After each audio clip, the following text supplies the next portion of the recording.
दीदी की कला ये है कि सांप्रदायिक ध्रुवीकरण करना इस क्षेत्र के अंदर, क्योंकि हमारा जो बहरमपुर लोकसभा क्षेत्र है 66% मुस्लिम पॉपुलेशन है, इसलिए उनको भड़काने के लिए इन्होंने कहा कि भाई हर बार तो दादा को देते बस मैं भाई को दूँ, लेकिन फिर भी वो कामयाब नहीं हुई, क्योंकि एक बड़ा हिस्सा मुसलमान पॉपुलेशन की वो मुझे वोट दिया, दुआ किया, मदद किया। और इसके साथ साथ ये सत्तारूढ़ पार्टी खुद हिंदुओं को कहने लगे कि जिनको हम उम्मीदवार खड़ा किए हैं मुसलमानों को बीच टीएमसी और कांग्रेस में लड़ाई के चलते वो हार जाएगी, हिंदुओं आपके लिए बड़ी सुनहरा मौका है, आप बीजेपी को जिता दो। यही टीएमसी हिंदू की इलाके में जाकर यही कहा, क्योंकि उनका एक ही मकसद थे कि किसी हालत में अधीर चौधरी को हराना, और वो कामयाब हुई।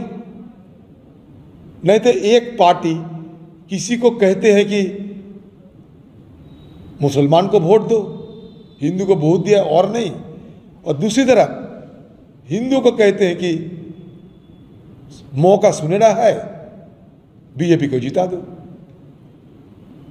ये सारे को जानकारी है ये, इसलिए पिछले चुनाव की मुकाबला इस चुनाव में, पिछले चुनाव की तुलना में इस चुनाव में बीजेपी पार्टी की 2.5 गुना वोट इजाफा हुई है, और इसी के चलते मैं हार भी गए हैं। अगर पिछले जैसे हिंदुओं की वोट मेरे पास रहते तो मैं नहीं हारते।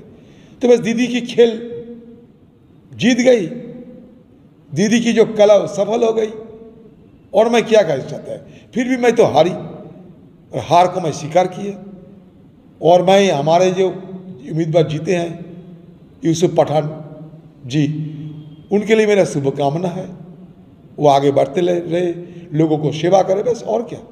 मैं खुले तौर पर कितने बार कहते रहूँ बताइए आप लोग।